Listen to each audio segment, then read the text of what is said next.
Welcome back, friends. I don't have anything too crazy to show you today, but we do have a bunch of stainless hardware in for this bike. So I'm going to kind of show you my process for getting all that and what I'm going to do to get it on the bike. So actually, before I do that, I showed this in the last video. Oh, my towel fell. I cleaned up the cylinder studs, whatever you want to call these fellers. And then I cleaned all these base gasket surfaces. You know, I really don't know if I need to clean this more than that, so I gotta do some research, to be honest with you. I don't really know like how clean they need to be. That might need to be sanded down a little bit, so I'll do some research. I didn't want to go crazy on them. I was just kind of doing a quickie the last time I was here, but these studs actually cleaned up real nice, so you can reuse those as well from what I understand. And then got a big old box of hardware. Now I know what you're thinking. For those of you who know the industry, McMaster-Carr is not the cheapest place to buy things from typically. And I'm not saying they are in this case either.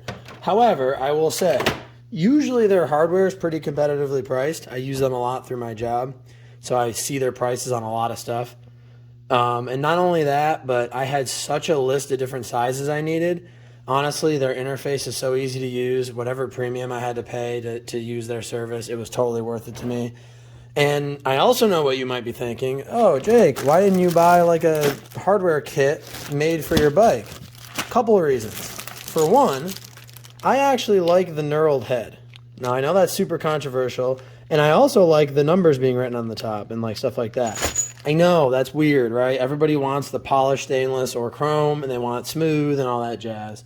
I don't know why, it's just not for me, and this is my motorcycle, so I get to do what I want. But aside from that, it was also those kits. I had replaced some hardware on this bike already. So, like, for example, I did all these a couple months ago, and they are the McMaster bolts, right? They're the same McMaster-Carr bolts. So they wouldn't have looked the same if I did the shiny kit for the engine and everything. You know, the smooth polished look. And I don't know why, but like, okay, so for example, right, the shock body's chrome. These might get changed eventually, but this is the kind of that polished-ish look, and I like it. For some reason, I'm also getting the heads done. Well, I don't know if I want to give it away, but I'll just say it. I'm getting the rocker box, like that strip, that 1-inch strip on the rocker box is done in kind of like a brushed aluminum finish. It's actually powder, but it sort of looks like brushed because it'll basically match the wheels when they're cleaned up, of course. I think it'll look good, and I think it'll match this hardware nice. So, hey, maybe I'm wrong. But for example, too, like my triple trees, came with just regular knurled fasteners, stainless steel, really nice hardware. But they held up great. They look great. And then it'll match. So these knurled ones will match all my triple trees. And I got this kind of blocky machine look going on. And I don't know. I just think this hardware looks cool for what this bike is. If this were a slam bagger or like a custom chopper, I'd want the polished stuff.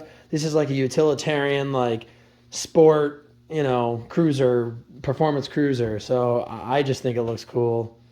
You know, hey. You don't have to agree. I respect your opinion, but my money. So anyway, now that we got that out of the way, I'm going to go ahead and start matching some bolts up. So I won't bore you with the details of this, but I have everything labeled, and I stuck them all in a box for different parts of the bike. So I'm just going to go ahead and swap out one for one all of the hardware that I got. Hopefully I have all the right sizes. And then when I take this video again, hopefully this, instead of being all corroded, nasty old steel hardware, you'll see all nice new brushed stainless looking fasteners. So hang tight, guys. Hello again, everyone. We got the banjo bolts painted. I was gonna buy new ones like I said in the last video, but they're kind of expensive and I cheaped out. But also they're not really, you never take them off, right? Unless you're doing some major brake work. So I kind of figured as long as I'm really gentle putting them on, they're not gonna rust. And if they're black, that's fine. So I kind of said to myself, I don't think it's worth the hassle, the expense of buying new ones. So that's where I wound up with that. So we're just going to put these back on and attempt to do that gingerly so we don't tear up our fresh paint. Well, I gave it plenty of time to cure. Let's not call it fresh in that sense, just fresh as in it's new paint. But yeah, so we'll give it a shot. I'm gonna take this little baggie and attempt to put it over the head of the bolt before I tighten it down. Hopefully we can still fit the socket. Yeah, that works. Make sure I don't get it in the on the bolt surfaces there. I'm gonna pry that away from the bracket.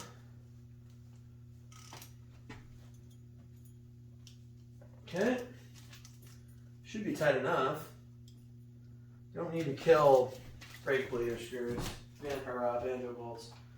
You really don't. People don't understand that sometimes. Everyone thinks tighter is better. Generally, the opposite's true. But anyway, as you saw earlier in the video, I got all the stainless hardware swapped out. I'm going to show you that in a second.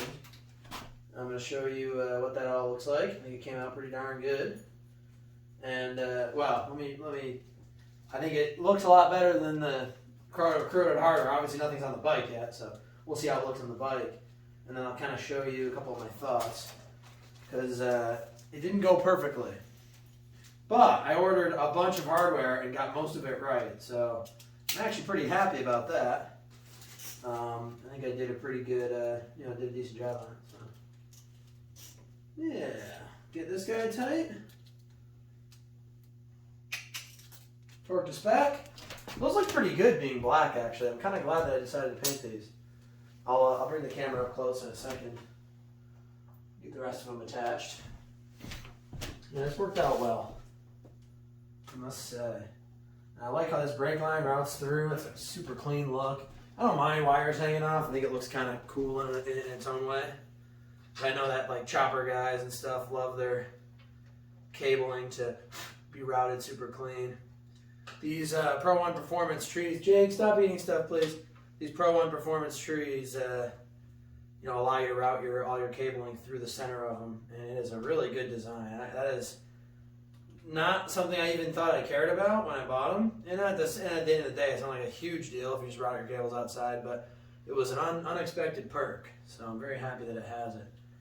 This guy, I might have to turn this one over. Let's see what we got here. These lines they're good. They seem like they're nice quality and everything. They're very stiff from the factory, so you kind of really got to muscle them around.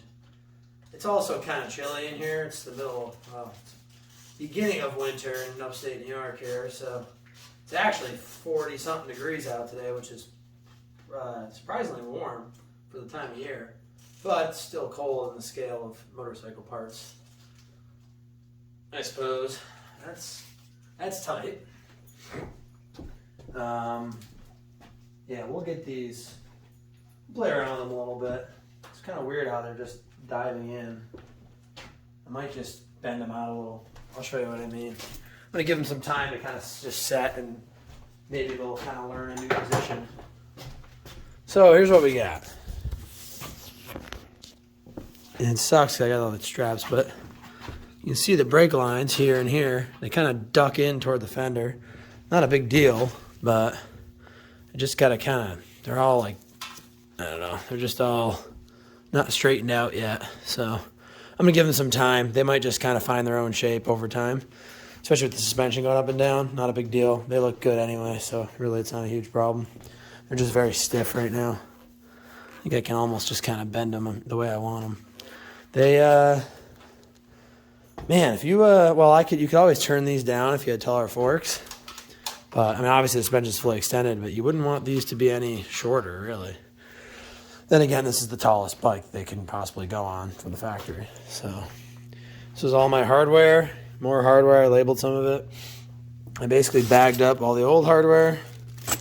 And then if you'll notice, right, now we have all stainless, which is fantastic. I put them all back in the same spots. The only thing is, forgot to order these apparently. Forgot to order the pulley cover bolt apparently. And I also didn't know these washers were going to be black.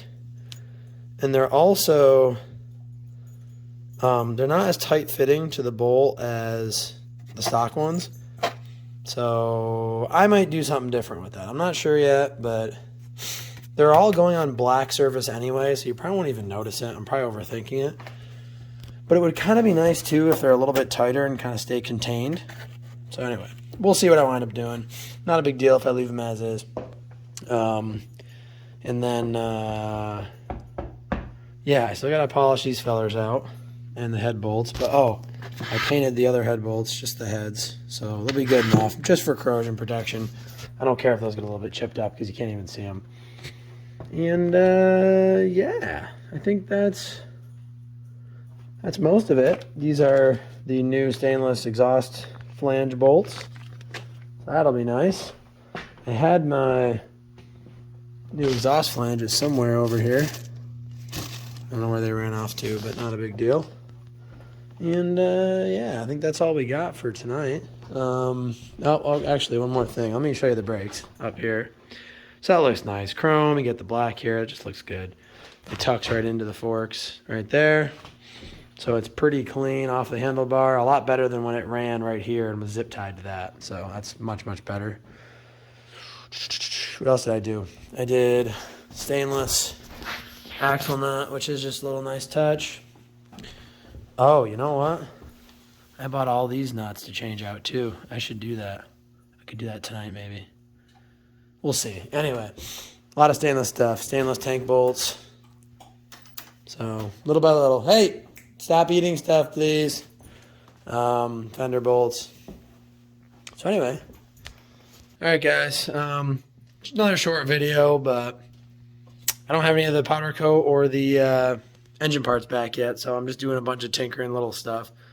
But it all matters and it all adds up, and I'm gonna buff the tank and the rear fender and probably the front fender even maybe pretty soon. So that'll be a little bit better video with some cool before and afters. These videos are just kind of little stuff, but I want to take you along the whole project. You know, if it's not worth watching, it's not worth watching, but I figured it can't hurt to record it. So yeah, I think we're good. As always, thanks for watching. God bless America, and I'll see you on the next one.